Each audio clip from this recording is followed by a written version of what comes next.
Quem sabe Deus dizia: não dá, meu filho, o único meio de você cumprir o ministério, de ligar o homem a mim, que o homem ter a oportunidade de salvação, é esse caminho, não tem outro jeito. Ele disse: então faça a tua vontade, Pai, faz a tua vontade.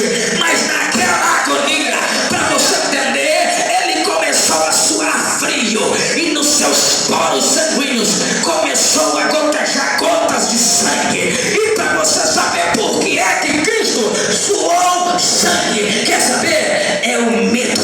A agonia foi tão grande, o medo foi tão grande, que ele começou a suar sangue. Isso aconteceu em cerca de alguns anos atrás.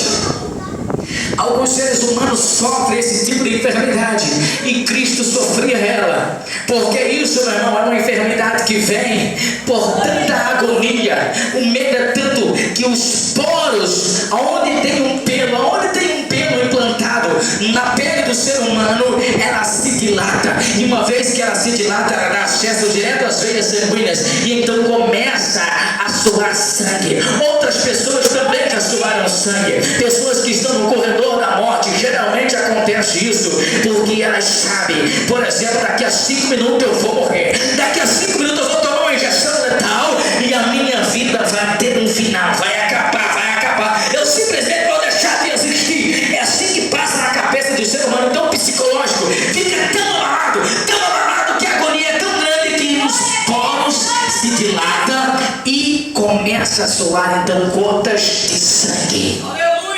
Quem está entendendo diz amém, Jesus? Gotas de sangue começam a sair do corpo de Cristo.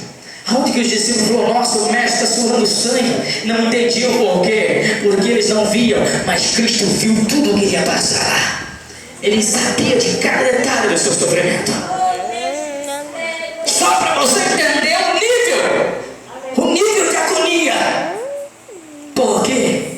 Não é qualquer um que sofre isso. E para sofrer isso, o medo e a agonia tem que estar a um patamar muito alto. Então, só para você ter uma ideia do sofrimento de Cristo, só para você ter uma mínima ideia, não dá para ter uma ideia total, porque você só vai ter o dia que você estiver no corredor da morte. Se algum dia isso acontecer, o dia que você estiver lá na frente, cara a cara com a morte, de repente, tu imagina, dá para ter uma noção do que é isso.